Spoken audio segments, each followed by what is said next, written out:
What's the meaning of aerodynamically? Aerodynamically. Aerodynamically. Aerodynamically. Aerodynamically. Aerodynamically.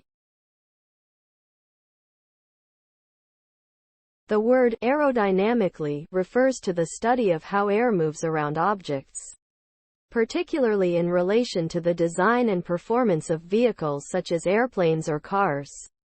When something is designed aerodynamically, it means that its shape has been optimized to reduce air resistance and improve its speed and efficiency. This can result in smoother airflow over the object, allowing it to move more easily through the air with less drag.